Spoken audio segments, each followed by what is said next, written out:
Hello and welcome back to the only live Monday through Friday lacrosse talk show on the planet. I'm your host, Michael Carvelis, here in Guyton, Georgia on this Friday, May 9th, 2025. In case you're wondering, yesterday there was a storm in the area and literally it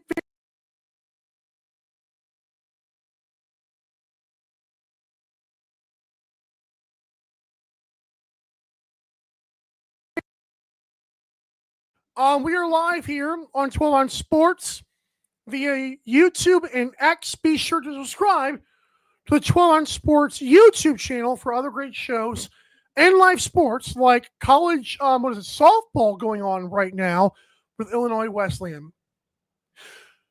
On today's awesome show, we're going to first have on Pat Gregoire, who is going to talk about the betting of the NLL semifinals this weekend. And we'll also dabble in some final stuff, and we'll also talk how to do Game 2 as well. I was told my audio isn't lined up with my video. It's what we do here. It's amazing. I hope I can change that, but I doubt I can. Adam Levi will join us after Pat to talk about the Buffalo Bandits Super Run, and of course, we'll talk about Game 2 and 3 of the semifinals as well. All right, so what I'm going to do first, folks, here is play the intro one more time, and then I'll bring on Pat Gregoire and see if I can sync my audio up here, folks. And after that, I'll just...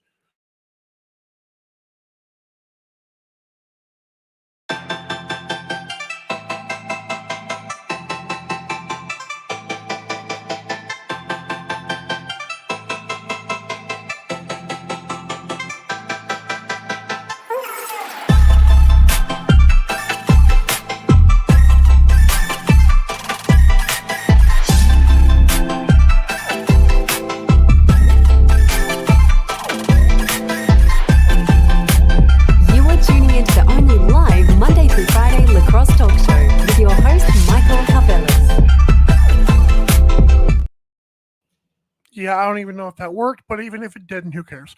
We're now going to bring on Pat Gregoire to talk about betting the NLL.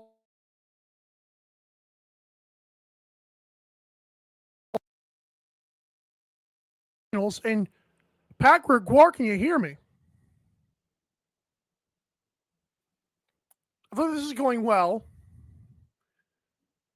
I feel we're having a good show here. What I'm going to do is I'm going to wait for him to get connected. Maybe if he hears me, he can reconnect. This is really going well today, but we're going to keep it going here.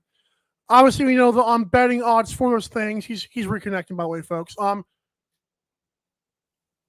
So on the betting angle for the Halifax Thunderbirds Saskatchewan Rush, I know Pat's going to come back soon. Basically, there is a 23.5. There is a 23.5 on Bet365, and that is versus 22.5 everywhere else. And give me just 5 seconds here, folks. Pat Gregoire is trying to reconnect with the show here. We do appreciate your patience, but I thought that was a very interesting number. I know Coolbet has 22, and I know that 23 even, and everywhere else has 22.5. And for me, that feels pretty good, 23.5. But Pat Gregoire, you saved my life. I'm eternally grateful. How are you, sir? I'm doing good. I'll be honest. I know you're experiencing some technical difficulties. I'm not going to throw you completely under the bus. I've had issues with StreamYard when it comes to this lately. I don't know what's going on. So it's not just your fault. I'll take some ownership of this as well. They don't pay us. I mean, good Lord. It's funny you mentioned that as I don't want to get too much into this, but there was this other streaming app that reached out like when I was in someone's replies. I was like, oh, you should try us instead. So we have been dabbling in other streaming services just in case, because you never want to settle in the media business, sir. Absolutely not. You got sponsors to keep happy. None of this glitching. It can't happen. You got to keep the bills. People who keep this show afloat have to be happy as well. Yeah, it won't happen. I'm waiting for like the money to come in, the first check from those people, anyways. All right. I don't know if my audio's lined up, even if it's not. Who cares? Latest on OTCB, I saw you guys did release an episode with Clark Peterson.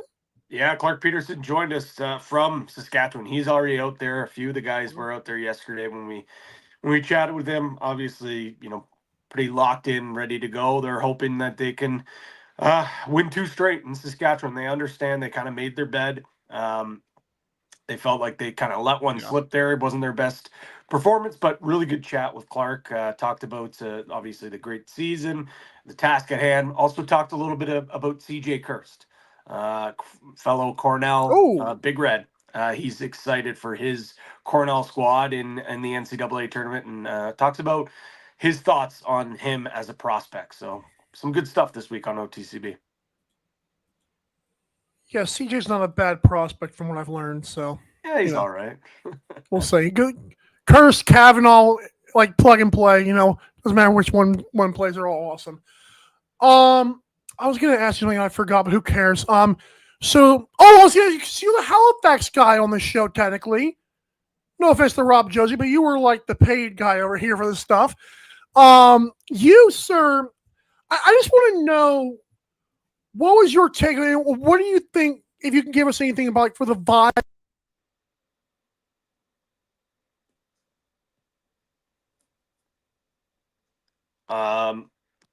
Mike, I'll be honest, I can't exactly hear you right now. Hold on. Can I speak again? Yeah, go ahead. Can you hear me? I got you now. I can hear you now. You cut out there for some reason. I don't know what happened there, but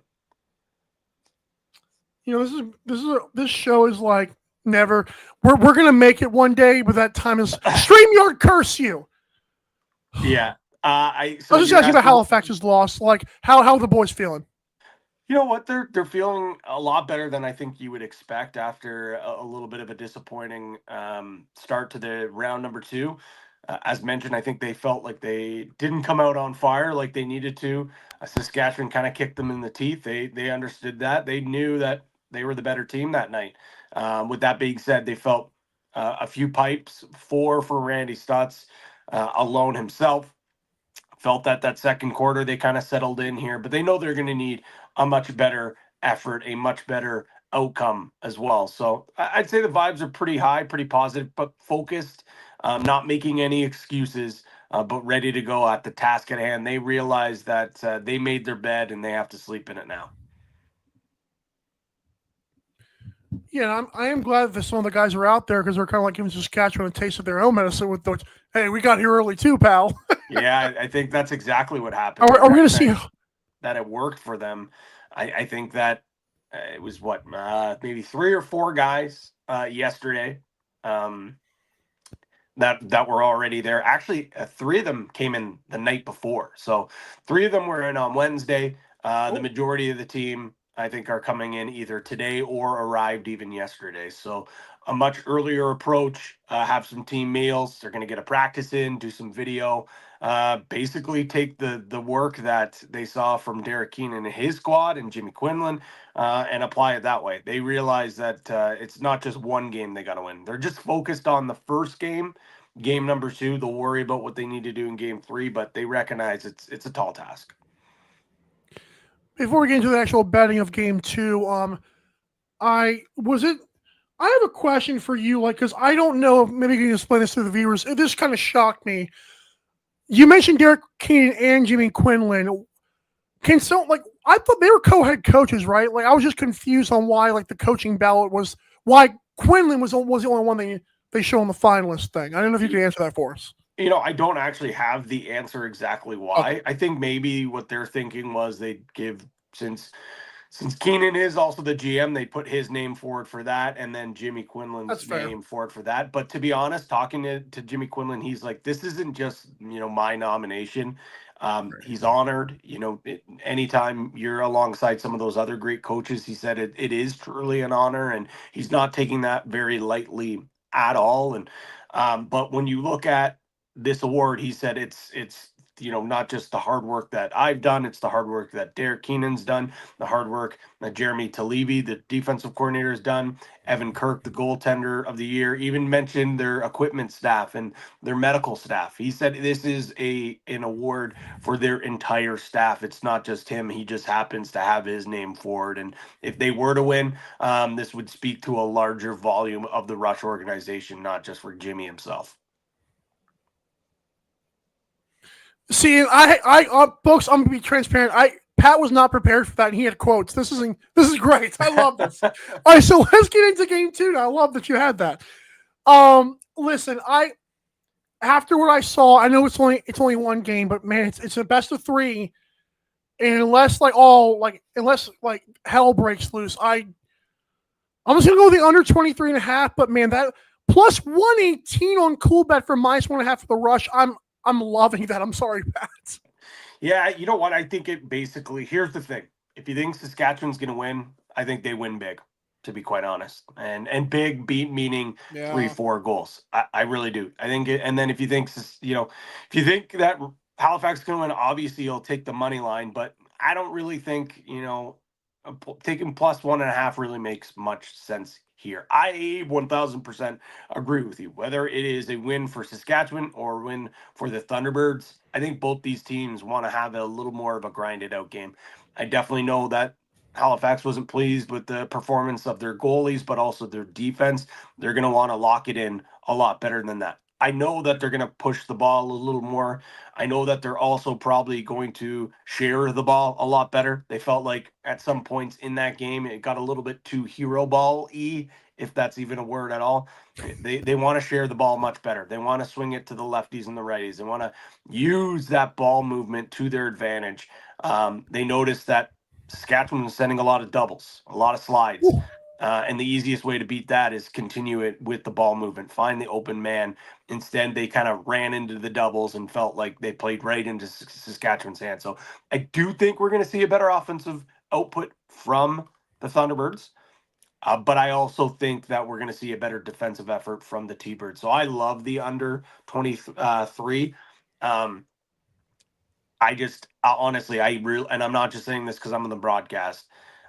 I really do feel like either you could make a strong case for either team to win, but I think the way that game 2 goes, whoever wins, I think is winning by multiple goals. I really do. Oh, so it's funny you asked that because full disclosure, captain Patrick is the one who thinks that Halifax is going to win this game. Like me and Leroy are like, I chose it over 2.5 games, even though I thought the Rush were going to win in 3. So I would love a game 3 for my best bets.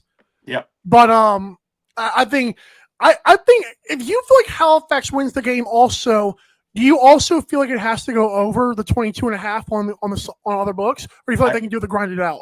I think they can grind it out. I think they've shown if they can get some capable goaltending from either Drew Hutchison or Warren Hill, which is another topic for another day. When you look at the history, Warren Hill has a 5-1 record against the Rush, and I thought when he came into that game, he actually fared quite well. But when you look at recency and outside of the last game, I mean, you can't argue Drew Hutchison has been the better goalie. Halifax hasn't showed its hand in regards to who they will start. I know that they've been really looking at all options when it comes to either one of these guys, so it'll be interesting to say, but I do believe that if Halifax wants to force this to 3 games, they're going to need a much better effort from their goaltender. I know they can outscore their problems. They've done that before, but against this Rush team, this Rush defense that's been playing that well, I think they're going to have to match that defense. They're going to have to match that goaltending as well. I love that. I want to mention, because I don't want to keep you too long because we've already had the technical difficulties kept us longer than we would have liked. But I just want to ask you about the player props because I know we don't have any yet. Who are some guys on either side that if you see a number, you're either going you're going to like the over? Like, give me just a couple of guys on one or two sides. I think Randy Stotts, I believe we're going to hang a 5.5, and I think I take the over on that because even with them losing, he still hit that last game. He's been he's been firing all cylinders since like the third or fourth last regular season game of the year. On the flip side, I think the two guys that are obvious, Austin Shanks, 6 goals last game. Is he able to replicate that? I don't know if he's going to put it up another sock trick, but I definitely think he's got the book on both these goals. He shot a lot against both these guys. But Zach Mans is the guy for me. Whether he's been playing with Toronto or playing with Halifax, playing with Saskatchewan, he does a really good job scoring the ball against this team. The only game where he didn't have a big night was that first matchup that they. The second matchup that they had, and I think you could argue the entire Rush team didn't really have a great night. But let's not forget what Mans was able to do the last time Saskatchewan hosted Halifax. Had a huge game, had the sock trick, the overtime winner, and then even last game, quiet 9 points. I don't think anyone was talking about how good he was just because Shanks put up the 6 goals, but Mans was fantastic as well. So I think those are the two guys that'd be circling on my bet card when it comes to player props. So 5.5 for Mans, or would you want to see a 4.5 for Mans? No, I would go up to 5.5. I would go up to if I see a 4.5. That's okay. I like that. Run to the betting window and place that before that line moves. Ooh. Talk to the polar bears with the mustaches and the big wallets. Hey guys. Yeah, exactly. But you're probably wondering, like, okay, Pat, you said you're going under, then why are you taking over on both those player props? I do think that there's a world where both these player props could hit and we still get the under, because I know maybe not so much with Saskatchewan, but like if the Halifax offense is clicking, and even if it's not clicking, Randy usually gets his own. So even let's say if this is a 12-10 final, I think Randy's thoughts let's say that Halifax only has 10 of those goals, or even if they have 12, I could easily still see him getting 6 or 7 of them. It's funny you mentioned that. I don't have time. I think the game where Buffalo scored 11 goals in game 2, by the way, I heard this on Morning Shoot Around, and it just goes to my whole point about the secondary assist really helping, especially player props. So Buffalo Bandits had must have been the first game. Anyways, one of those games they had like 5 guys have like 3+ points. Like, give me a break. But it helps our player props. I'll take it. Yeah, it's something that definitely you have to take that into account for sure. No doubt about that. I love it, Pat. I know we didn't have as much discussion as we could have. There's also only one game to talk about betting wise. And everyone knows the second game. I mean, if Halifax does win, I mean, are we throwing the bank in case they win? Are we throwing the bank on the championship for Halifax just in case? Like, we're throwing a nickel. I mean, if you want to sprinkle it for sure, I just not to spoil it on OTCB today, but we had a discussion, and it's kind of where you're lined up to. But like, who's beating Buffalo 2-3, right?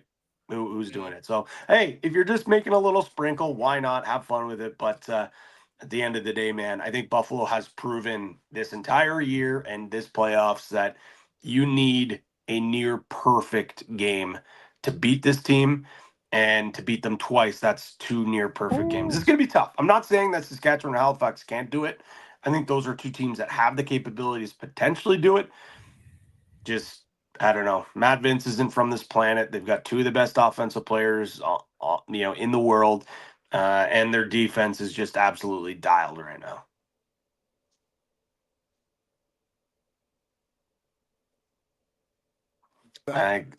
I think I got you now. This is a sickle line. Oh, this is crazy. I give up. Pat, we're going to let you go, but thank you so much. And God, I'm going to have to fix that next week. This is awful. Hey, like I said, part of it is my fault too. I'm going to look up.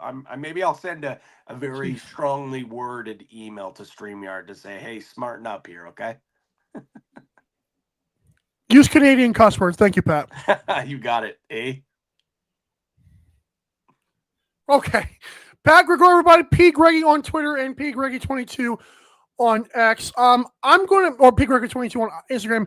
Adam, can we just bring you on, man? Before we're running out of time. Give me a thumbs up here.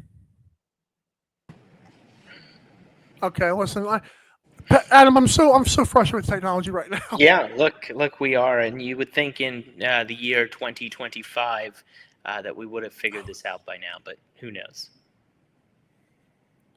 Yeah, and I'm the one who scrutinizes NLL broadcast, and I can't figure out the YouTube stream. This is unbelievable. You know what? I hope you figure it out. But I'm very happy to be here. I do feel a little bit like we're in the Twilight Zone. Pat wearing a hat, me with my hair all nice. I don't know what's going on, but I know he is very proudly supporting his Toronto Maple Leafs, who are doing very well in the playoffs right now. So that is way more important than showing off wonderful hair. Yeah, as great as hockey has been in this playoffs, I feel like NLL has been right there, and Chase Fraser did score an amazing goal. So we've had both playoffs have been amazing. Even NBA, like we were in a great zone of playoffs right now for every sport right now that observes. 100%. Look, New York City is going crazy about the New York Knicks right now, and those huge comeback victories, whether it's Mikal Bridges or OG Anunoby, Jalen Brunson. This team, look, New Yorkers are never going to have hope that they're going to win a championship because it hasn't happened for 50 plus years. But, there's a little bit of excitement brewing here now, up 2-0 against the Celtics. If we can beat them and plus back-to-back games on the road, I mean, it's feeling good. At that point, you have to bring back the Riptide. I mean, just everything's going right. Yeah. I mean, I'd be all for it. Love it. Just talk game 2 for me. I know we're already running low on time. Thank you for your time, but just tell me what your thoughts on game 2 and game 3. Does it go to a game 3, etc.? What are you feeling? Yeah, I don't think it does. So interestingly enough, we did see Halifax play in Saskatchewan earlier this year on December 14th. Zach Mans, who you and Pat just talked about, actually had a sock trick in that game. So, it's very interesting to see how that played out. But it was a 9-8 overtime thriller. Do I think it's going to be that low scoring again? No, I do not. I think that the Rush right now look great. I think they look like one of the best complete teams in this league. I think Pat hit the nail on the head that the goaltending issue with the Halifax Thunderbirds is a problem. Drew, very capable. I think that as he gets more opportunity and he gets the real slot to be the number one and maybe work his way into a comfortable position in that number one spot, I think he can be great in this league. He's shown to be very good. But, Warren has, and you've talked about it on the program, it's no surprise, Warren has had his issues throughout his career with consistency, and obviously he's going through a lot outside of the game as well, and that can be a huge hurdle, and no one would fault him at all for that, but that is something that he is dealing with. So it's going to be really interesting, but the Rush look fantastic. I want to give just a quick shout out to a guy in Jake Naso, not only because you love him, but we're seeing for the Rush, at least in franchise history, one of the best face-off seasons for this team that they've had ever. So that is hugely helpful. And when you're talking about a team that knows how to run and gun and get that offense going, it doesn't matter if it's Robert Church, or Zach Mans, or whoever it is, Austin Shanks, who's been an incredible addition to this team. They're just great. They're really great. Look, I would love a 3-game series, but also, I think, look at this. If we have a 3-game series, Buffalo is going to blow out probably whoever wins game 3, because that team is going to have to play 3 games in 7 days, including travel, because they're going to have to travel to Buffalo for that game 1 of the finals. So that team is going to be completely gassed. Pat is right in saying that Buffalo is just dominant. Like, it does. The scary thing is when they're not at their best, and when their top players aren't at their best, they're still winning. Like, how do you explain that a team like that shows how good they are? That it doesn't, like, Josh Byrne can score 1 goal in the playoffs so far, and Dane Smith can be below his playoff average in points. But then you got Ian McKay, and you got Nick Weiss, and you got Tehoka stepping up, and it's unbelievable. Yeah, the fix is in for NLL alumni spokesperson John Tavares. Like, hey, Dane, slow up on the playoff points a little bit, man. I mean, look, the NLL alumni club, great thing that we're doing. Glad to see that that's happening. I had tweeted out back in February that, having more recognition to more people involved with the game would be fantastic. So whether the league wants to take credit or not, I will steal it from them and say that this is my doing. Sorry, Steve Govett. I'm kidding, Steve. I love you. I know we're going to talk for an article. Jeez. So, but yeah, I hope it's a good game, but I do think Saskatchewan wins. I do too. I don't think it's going to be a good game, but that's just me. I'll leave it there. Adam, Oh, you're cutting out, Mike.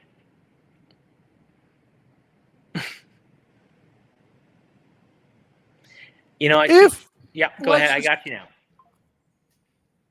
Oh, see, this is stupid. I was just going to ask you if do you think there's a punter's chance in hell if Saskatchewan does win, or do you think it's pretty much if the league's not fun, like you said? No, I think it's possible. I think that if there is a team that's going to challenge the Buffalo Bandits, Halifax is built to be that team. They are anything but soft, as one Halifax Thunderbirds fan may have suggested. They're great in transition. They've got a great offense. If Frank, and it is a big if, but he's been doing it so far, if he continues to play great lacrosse in between the pipes, I mean, they're loaded and they can match Buffalo and they can find ways to do it. And really all you have to do is look at some of the tape. Look at how San Diego has slowed down the Buffalo Bandits. Even look at how Vancouver, before the second half flurry by the Bandits, were able to slow Buffalo down in Game 2 of the semifinals. We've seen this season that there are teams that are able to slow them down. So I think that it is very possible, and I think that if there is a team that's going to do it, I think it's them.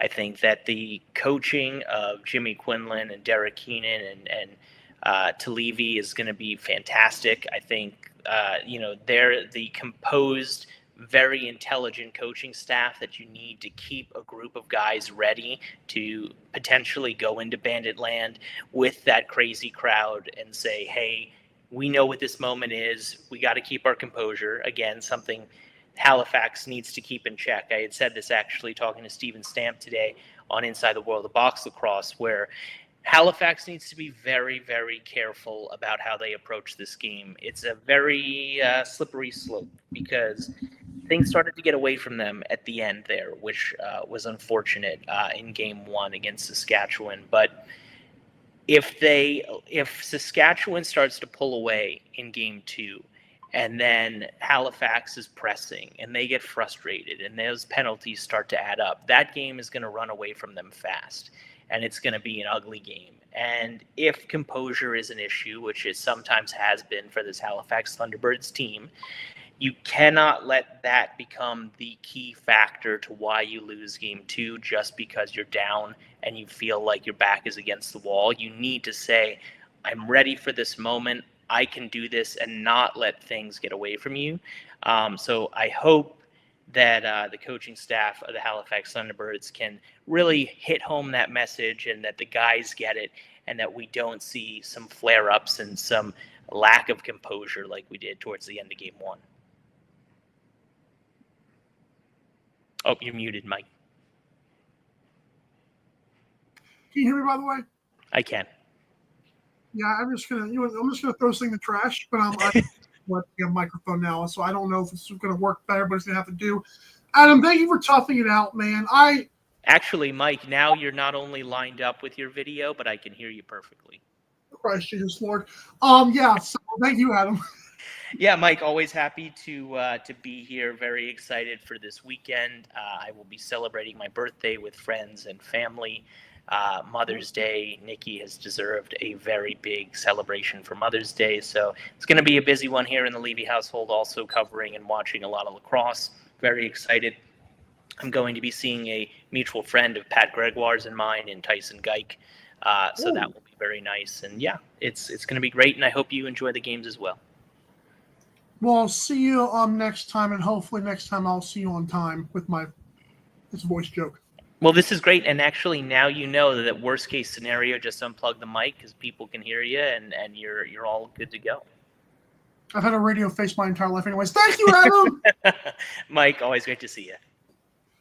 Oh, did he really see me, though, if my microphone was being stupid, or he heard me? That's about it. Oh, good Lord. This is a great show. Again, we appreciate those two guys for coming on the show and being amazing. Listen, we come back. Good thing. This is why you follow us on social media, daily.lax, so that way you can at least, I don't know, see our best bets without me breaking it down, without being synced up audio-wise. Not sure what's going on. When we come back, I'm just going to show you our best bets graphics and just take my word for it. You'll see it on social media later. We'll be right back. Don't go anywhere. Daily Dive will be right back.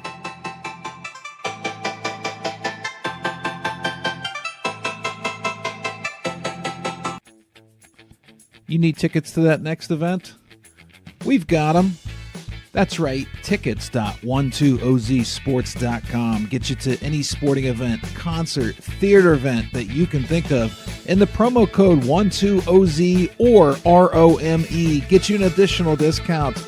Don't feed the massive ticket corporate machine. Go to tickets.12ozsports.com and enjoy the show.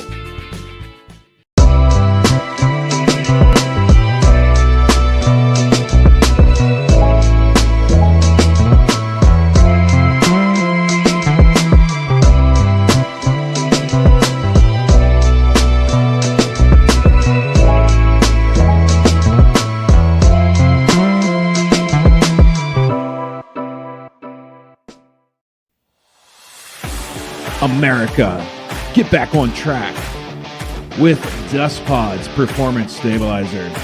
When applied to roadways, it kills dust and strengthens the integrity of the road. Easily applied by mixing with water, Dust Pods is the future in polymer stabilization. Call 1-833-DUST-PODS or visit dustpods.com today.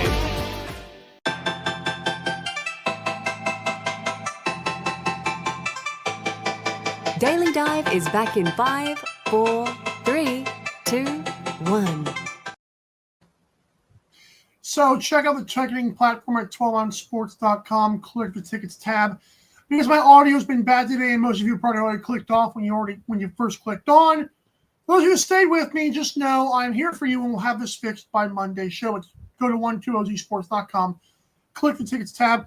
We're just going to run through these best bets real quick. They'll be posted on social media, so it'll be easier to see what's going on here. Coach Leroy, whose team is, I believe, 8-3-1 now in junior varsity lacrosse. He, after an 0-2 start to his playoff run, is just going to go with the rush to cover the 1.5 against the Thunderbirds. That's at plus 118 on Coolbet. And Coach Leroy, you'll see that I do agree. Captain, who had a brutal 1-3 week, but he still has 2 bets pending. Both those bets rely on Halifax Thunderbirds. So he's going with the Thunderbirds money line versus the Rush. That's at plus 110 on FanDuel and Bet365. And finally, my best bets, I've got 2 of them. I am 4-2 this postseason with 1 pending from last week. It's that this series goes over 2.5 games. Unfortunately, I don't think that happens. I'm going to go with the Rush to cover the 1.5. Again, plus 118 on Coolbet. I'm also going to go with the Halifax Thunderbirds under, and the Rush to go under 23.5. That's at minus 125 on Bet365. Listen, it's the only place you can find that. Coolbet's got an even 23. Everywhere else goes out 22.5. So if you're like, hey, 20, they're going to get right at 23 goals. Ding, ding, ding, ding. Bet365 has your back. Listen, folks, again, I'm sorry for the technical difficulties. It's happened to me actually more than I'd like in the last month or so with StreamYard not syncing my audio. But thanks so much for tuning in. We'll see you Monday. Same time, same place, 4 o'clock Eastern. Enjoy your weekend. This has been a presentation of 12 on Sports and Daily Dive. We're going to be way better. Have a great and safe weekend and enjoy the games. We'll talk finals next week. Bye. Thanks for watching Daily Dive. See you next time.